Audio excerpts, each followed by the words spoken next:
Vítajte pri počúvaní podcastu Play to Learn. Moje meno je Belinda Rašnarová a budem vás prevádzať rôznymi témami, ktoré sa dotýkajú vzdelávania a hier. Mojím dnešným hosťom je psychológ a výskumník Michal Božík. Momentálne pôsobí vo výskumnom ústave detskej psychológie a patopsychológie, pracoval však aj ako herný dizajner pre Pixel Federation či ako učiteľ v programe Teach for Slovakia. Špecializuje sa na vplyv digitálnych technológií, sociálnych sietí a videohier na duševné zdravie detí i dospelých, vrátane rizík závislostí a regulácie digitálneho správania. V dnešnej epizóde sa s Michalom porozprávame o digitálnych technológiách, aké riziká spôsobujú v rukách detí a naopak prinášajú nám nejaké výhody. Budeme diskutovať o smartfónoch, hrách, regulácii, ale aj porozumení. Na Gamifactory.sk máme pre vás bonusové pokračovanie tejto epizódy. V ňom preberieme participatívnu výchovu v súvislosti s používaním digitálnych technológií, či je nadmerné používanie technológií problémom iba u detí a tiež, ktoré spôsoby získavania dopamínu sú pre nás zdravšie. Prajem príjemné počúvanie.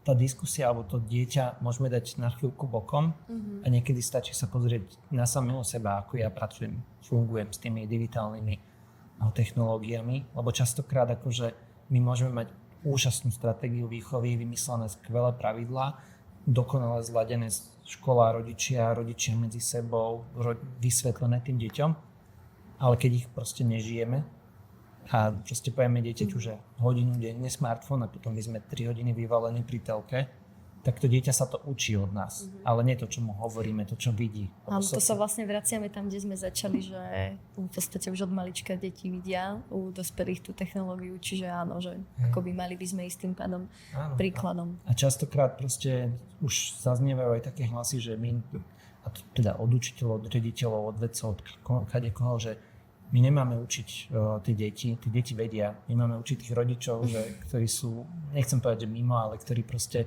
nepoznajú tie svoje deti, nerozumejú. No tí učitelia tak s nimi trávia ten čas a musia s nimi viacej interagovať, ako je tých 7 minút.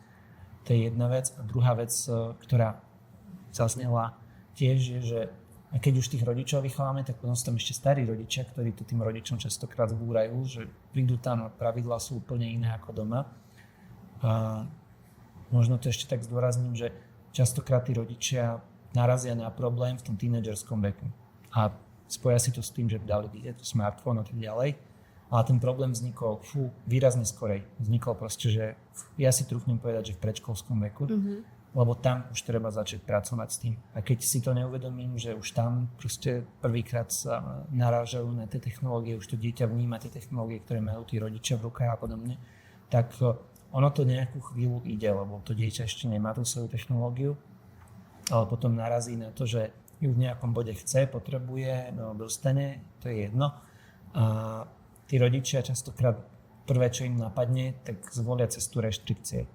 A tie stratégie, alebo my to voláme, že mediácia, ale môžeme to pomenovať aj regulácia, že má dve také prístupy, že aktívna a reštriktívna. Tá reštriktívna je to, čo nám prvé napadne, čo s tým začneme, že obmedzíme. U tých tínedžerov, kde to už ideme nasadzať tú reštrikciu, tam už nefunguje, lebo naráža na autonómiu toho dieťaťa, naráža na to, že sa snaží mať už nejakú sebareguláciu, alebo malo by už mať nejakú sebareguláciu. Čiže tá reštrikcia funguje u tých menších detí lepšie, u tých starších detí sa treba zamýšľať nad tým aktívnym prístupom, čož je napríklad to vysvetľovanie, čož je to fungovanie príkladom a podobne.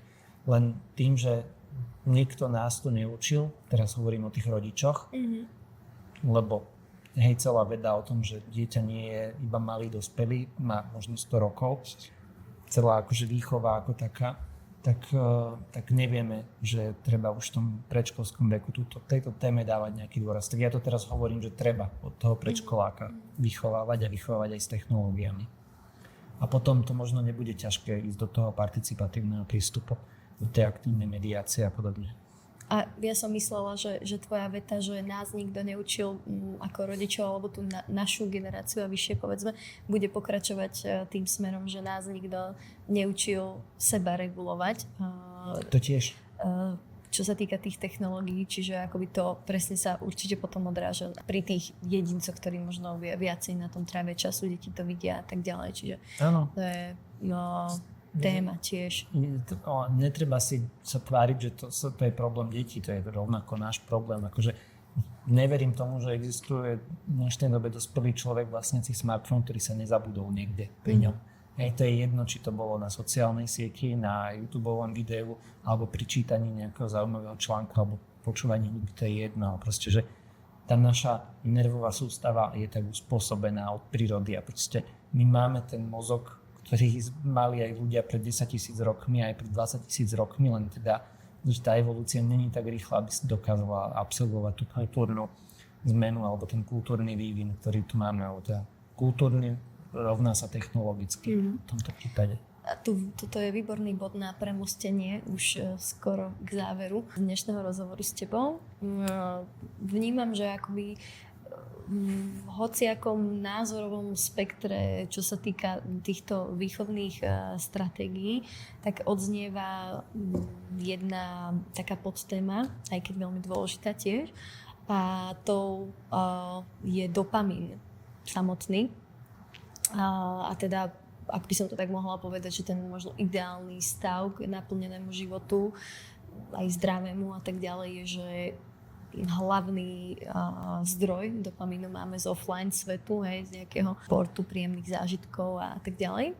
Ale vieme, že je to problém v súvislosti s digitálnymi technológiami, lebo to tam funguje nejako inak.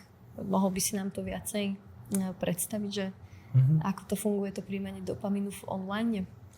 No, tie digitálne technológie tým, že sa snáď bojujú o tú našu pozornosť, o ten náš čas, tak nasadili všetky možné prostriedky na to, aby nám poskytli ten dopamín čo najlacnejšie.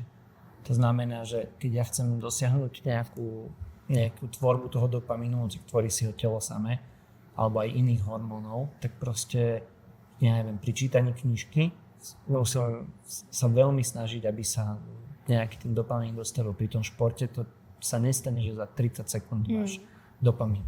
Ale otvor si Instagram, uvidíš tam prvý nejakého šteniatko, to som chcel povedať presne. Uvidíš tam to šteniatko a ten tvoj mozog už je tak naučený, že ten dopamín ti dá, že vidíš to šteniatko, dostaneš tú mikrodávku toho dopamínu. Čiže ten dopamín, že ten problém není to, že tie digitálne technológie nám dávajú ten dopamín, ale že on je lacnejší ako tie iné aktivity. A ak si vedome nevytvárame ten priestor na to získavať ten dopamín aj inak, tak nás to úplne prevalcuje, lebo je to ľahké. Hej? Ale to je možno, že aj celá nejaká doba taká, že keď sa vrátim k tej nejakej evolúcii tohoto všetkého fungovania, tak prečo máme toľko obezity, koľko dnes máme, lebo je ľahké získať tie kalórie, kdežto keď v minulosti sme museli naháňať tie zvieratá. Naša evolučná výhoda ako druhu bola, že neboli sme ani rýchlejší, ani silnejší, ani neviem aký, a dokázali sme vytrvalosťou uštvať to zviera. To je celá naša výhoda. Dnes tú vytrvalosť na nič nepotrebujeme a tým pádom ľahko dostaneme tie kalórie, ľahko dostaneme ten dopamín a potom máme z toho všetky tie negatívne veci typu kardiovaskulárnych ochorení, typu obezity, typu závislosti. Teraz myslím akože na digitálnych technológiách, lebo lacný dopamín. Čiže ten princíp je jednoduchý. Naše tela sú nedokonalé.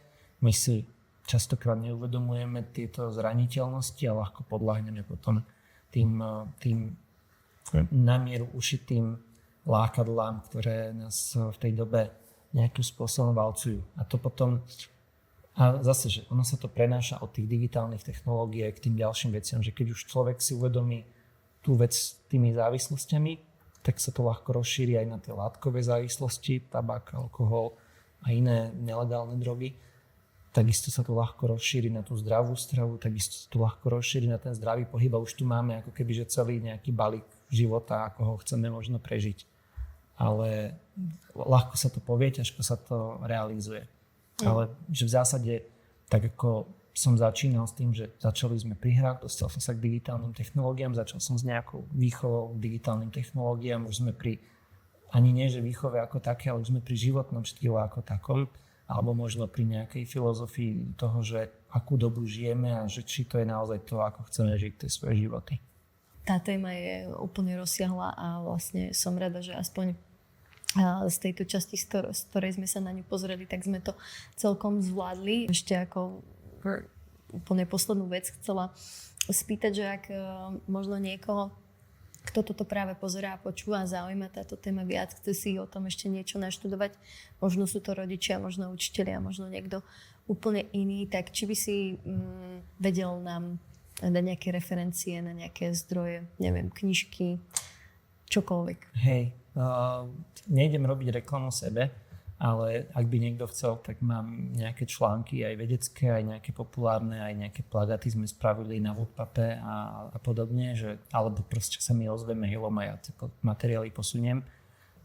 Či je to zoznam hier z vhodných pre deti a podobné, ako keby, že také drobné veci. Ale dal by som skôr priestor mojej kolegyni Michaele Šlusarev, ktorá má krásnu knižku, ktorá možno vydesí mnohých slovenských rodičov, lebo má v názov je, že hry, síte a porno. Ale nech sa neboja toho porna v tom názve. Je to dôležitá téma, podobne ako tie hry a síte. Je v češtine, áno, pre niekoho to môže byť trošku bariéra, ale podľa mňa je to najlepšia vec momentálne, ktorá je na trhu, ktorá sa zaoberá digitálnym rodičovstvom. Ten názov vie mnohých rodičov odradiť, najmä takých tých konzervatívnejších, ale uisťujem ich, že aj im to veľmi pomôže a otvorí oči v tejto téme, ako fungovať. A to je taký môj akože tip, že tam je vlastne všetko, že ako od tých najmenších predškolákov vysvetľovať tieto témy deťom alebo nejakým spôsobom ich pripraviť na tie rizika až po tých naozaj už veľkých, skoro dospelých, keď to tak mám povedať. Takže to je taký môj tip, prečítať si túto knižku. Ja som ju čítal, pripomienkoval a za mňa fakt akože na rozdiel od mnohých populárnych titulov, ktoré teda nejdem teraz dehonestovať, ale ktoré si len vyberajú, že fakty, ktoré im sedia do ich narratívu, táto je vyslovene evidence-based, postavená na základe vedy alebo najnovších poznatkov. A momentálne akože dal by som za ňu ruku do ohňa, že je postavená, akože samozrejme, že za 5 rokov už bude neaktuálna, lebo sa to vyvíja, ale verím, že dovtedy už bude nejaké druhé vydanie. Super. Tak ti ďakujem ešte raz veľmi pekne, že si tu s nami dneska bol, že sme sa porozprávali a pekný deň ešte aj vám, aj tebe. Ďakujem za pozvanie. Ďakujem aj za možnosť sa takto intelektuálne nastimulovať. Počúvali ste podcast Play to Learn, ktorý pre vás pripravila vzdelávacia platforma Gamifactory v spolupráci s Univerzitou Cyrila a Metoda v Trnave. Pre prístup k bonusovej epizóde a k ďalším dielam sledujte naše sociálne siete alebo navštívte web www.gamifactory.sk. Ďakujem, že ste sa rozhodli podporiť tvorbu podcastu Play to Learn. Dúfame, že vás táto epizóda inšpirovala k novým prístupom vo vzdelávaní.